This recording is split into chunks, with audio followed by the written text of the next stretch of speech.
بسم اللہ الرحمن الرحیم۔ السلام علیکم ورحمۃ اللہ وبرکاتہ۔ محترم ناظرین، امید ہے کہ آپ حضرات خیریت سے ہوں گے۔ خیر مقدم ہے آپ کا ہمارے یوٹیوب چینل مفتی ظفر قاسمی آفیشیل پر۔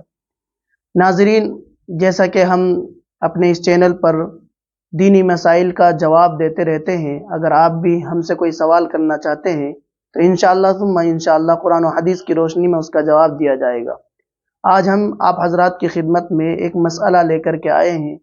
وہ مسئلہ بہت ہی زیادہ اہم ہے جو لوگوں کو اور لیکن جو عوام الناس ہے ان کو بہت کثرت سے مسئلہ پیش آتا ہوگا اور آتا بھی ہے۔ بہت سے لوگ اس بارے میں سوال بھی کرتے ہیں کہ قرآن کی ترتیب سورت کی جس طرح سے لکھی ہوئی ہے اس ترتیب کے خلاف اگر نماز میں پڑھ دیا جائے یا قرات کر دی جائے تو کیا نماز فاسد ہوگی یا سجدہ سہو واجب ہوگا یا نہیں ہوگا؟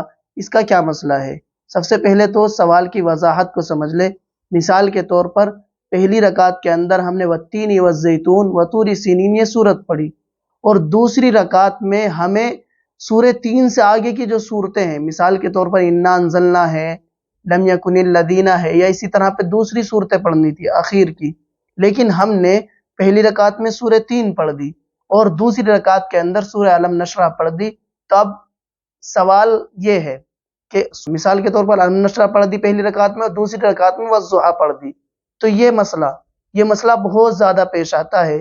تو اس طرح نماز میں اگر کوئی قرات پلٹ کر کے صورتوں کی ترتیب کے خلاف نماز میں قرات کر دے تو کیا سجدہ سہو واجب ہوگا یا نماز خراب ہوگی؟ کیا مسئلہ پیش آئے گا؟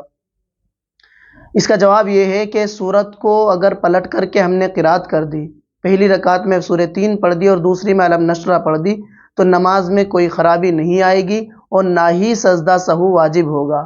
صرف اس کے اندر نماز میں اتنی خرابی آئے گی کہ نماز مکروہ ہو جائے گی، نماز ہماری مکروہ ہو جائے گی، نہ تو سجدہ سہو واجب ہوگا اور نہ ہی نماز فاسد ہوگی۔ امید ہے کہ آپ حضرات کو یہ مسئلہ سمجھ میں آ گیا ہوگا۔ السلام علیکم ورحمۃ اللہ وبرکاتہ۔